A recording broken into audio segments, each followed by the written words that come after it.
How did an ancient agricultural holiday, celebrating the final harvest of the year, morph into one where people here all over Israel celebrate by building temporary tent-like structures outside of their homes?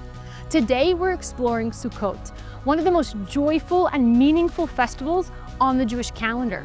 It's the reason that all around Israel you'll see little huts called Sukkot popping up on balconies, street corners, and in backyards. Sukkot, also known as the Feast of Tabernacles, the Feast of Booths, and the Feast of Ingathering, takes place just 5 days after Yom Kippur. That means it comes at the very end of the high holiday season, right after the solemn reflection of repentance of the 10 days of awe and Yom Kippur, where those days are deeply introspective and somber. Sukkot bursts onto the scene as a week-long celebration of joy, gratitude, and God's provision. Sukkot is first mentioned in Exodus 34 as the Festival of Ingathering to celebrate the final harvest of the year. But God elaborates on this purpose in Leviticus 23, where he commanded Israel to celebrate the 7-day festival as a lasting ordinance for generations to come.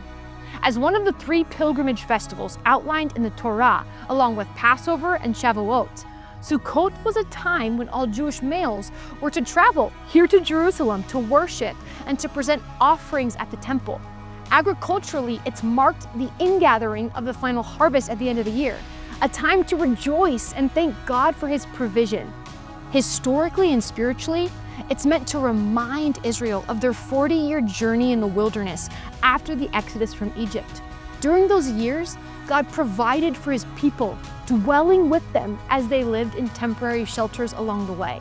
That's why God instructed the people to live in Sukkot, which are temporary booths or huts, for 7 days.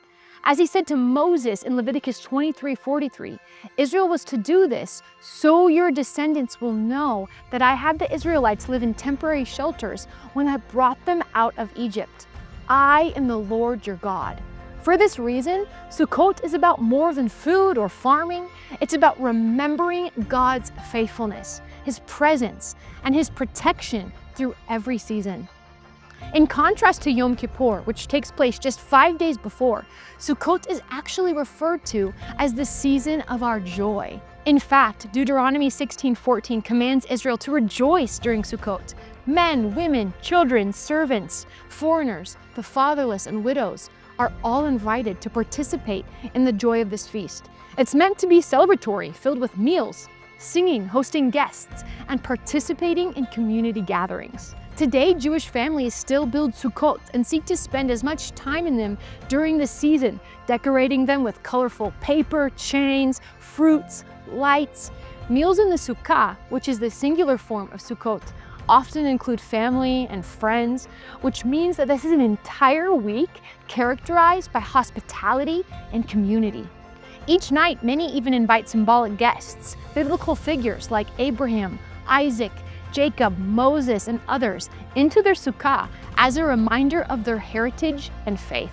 In synagogues, special prayers are recited, including Hallel, or psalms of praise. Processions in which worshipers wave the 4 species occur each morning, which include branches of palm, willow, myrtle, and etrog trees, as the Lord commanded in Leviticus 23:40.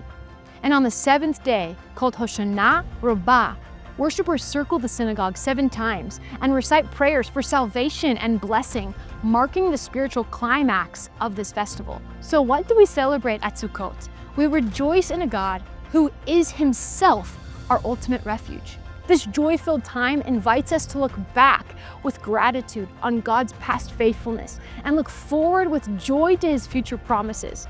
Where Rosh Hashanah and Yom Kippur invite us to turn inward and seek renewal, Sukkot invites us to turn outward, to celebrate, to gather, and to rejoice in the goodness of God.